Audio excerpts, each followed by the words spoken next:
It's not been that long and we're still on the same continent, but I already miss you like a ton. I'm all moved into college now and I just finished my first week of classes. But what I really want to talk to you about today has a lot to do with just how busy I am and all the things I'm trying to do this semester. For starters, I'm on the crew team, which is rowing, if anyone doesn't know. I'm in an honors program. I'm very excited to be on that honors program's leadership council and get to help people who are coming into that program for the first time.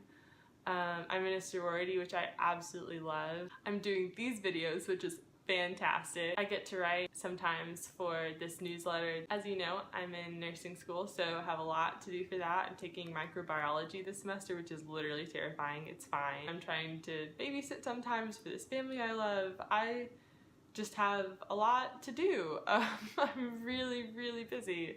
And it's all stuff I'm so excited about and care so much about, so that's been a lot to think about. I had to ask myself, what is the most important thing that I'm doing right now with my time? As you know very well probably, before now my answer would have undoubtedly been school. School is like my job right now. I really feel strongly about needing to work hard and make good grades so that I have a good chance of getting the pediatric nursing job that I would like, or go to the grad school that I want to get a nurse practitioner degree. Before now I would have said that academics are without a doubt #1 on my priority list. I don't know if I can say that anymore, and that's been really different for me. I've cared about school so much in the past because it's been my direct path to getting to help people and influence people as a nurse, and I have to take that seriously. But now I'm thinking, for the first time ever, that school is probably not my top priority. Now, for all who know me, I realize that statement cannot be said without gasps of shock and even horror. How could Hallie say that? Has she lost her mind? Has she been possessed by an alien being?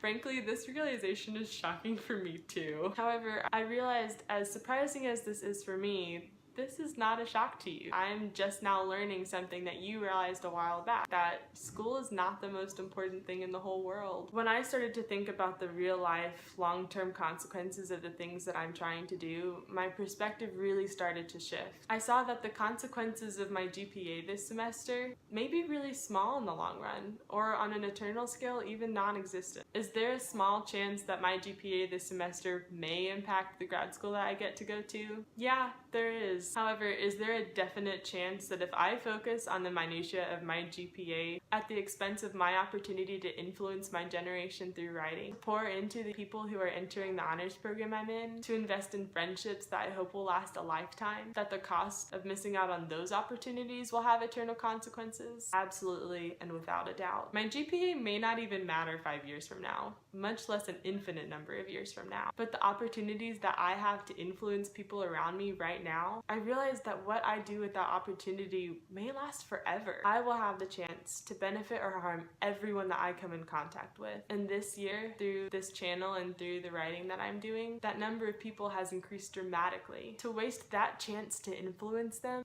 to help them, to somehow impact them for the better, that would be tragic. If I sacrifice these chances on the altar of my all-important GPA, I might regret that for the rest of my life. But my GPA, I doubt I will spend much of my eternity regretting those potential .01s or .001s that I could have added to my GPA by spending more time on studies and less time caring about people. School is wonderful when it allows us to reach our dreams of influencing and helping people. But for me, I feel like I'm living that dream right now. I get to help people. I get this opportunity to influence people. So school may take more of a back seat this semester than it ever has. And I have to be okay with that. I hope that this really inspires you, Corinne, and anyone else who's watching this, to take a step back and look at what you get to do this year. Think about the opportunities that you have and consider the consequences of investing in or letting go of those chances that you have. What is it that you get to do right now that matters most to you in the long run? What opportunities would you most regret missing out on looking back 50 years from now? The honest answers to those questions may really surprise you like they did to me, but that's not necessarily a bad thing. Anytime that we can choose to live our lives with greater intentionality, with greater thought put into how we spend our time, we are improving our lives and being good stewards of the time that God has given us. Time is our most precious and most limited possession in a lot of ways. Use it wisely, friends. And I hope something that I said made you think. Bye!